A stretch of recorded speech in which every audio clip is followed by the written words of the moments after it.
Банан қабығы бананның өзіндей болмаса да көп қажетке жарайтын пайдалы жақтары көп. Сол себепті оны қоқысқа тастамас бұрын нендей мақсатта пайдалануға болатынын біліңіз. Менің арнама тіркеліп, лайк басып қолдап кетіңіздер. Мен үшін үлкен мотивация. Рахмет. Аяқ киіміне таптырмас крем. Аяқ киіміңізді банан қабығымен ысқылап, артынан құрғақ шүберекпен сүртіп тастасаңыз, аяқ киіміңіз ине жіптен де енді шыққандай жылтырап шыға келеді. Теріңізді күтуге таптырмас құрал. Банан қабығы терісі құрғақ және сепкілі бар адамдарға да пайдалы. Күніне 2 рет банан қабығымен сүртіп отырса, нәтижесі көп күттірмейді. Өсімдіктерге таптырмас тыңайтқыш. Банан қабығын жеміс көшетін отырған кезде пайдалануға болады. Көшет отырғызылатын топыраққа тастаңыз. Банан сірке суы.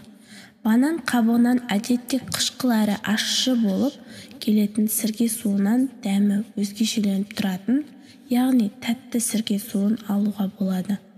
Оны салатқа қосуға болады және су мен шайдың хош иісін арттыру үшін пайдалануға болады. Банан қабығымен етті маринадтау. Етті қуырған кезде оған банан қабығын араластырса, етіңіз жұмсақ әрі дәмі тіл үйіретін тамақ болып шығады екен. Тісті ағарту таптырмас құрал. Тісті ағарту үшін банан қабығының ішкі жағымен тісті сықылау керек. Қышыған жерді басады. Маса немесе бүрге шаққан жеріңіз қатты қышып қоймаса, банан қабығымен ысқылаңыз қояды. Тікенге қарсы құрал. Тікен кірген жерге банан қабығын қойсаңыз, тікен терінің үстіңгі жағына қарай тартылады. Артынан суырып тастайсыз. Күйеге қарсы құрал.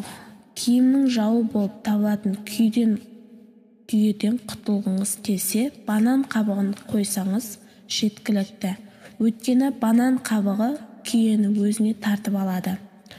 Бөртпе, ұшық безеуге қарсы құрал. Бетіңізде көркіңізге көлеңке түсетін безеу бөртпе пайда болса, банан қабығымен сүртіңіз.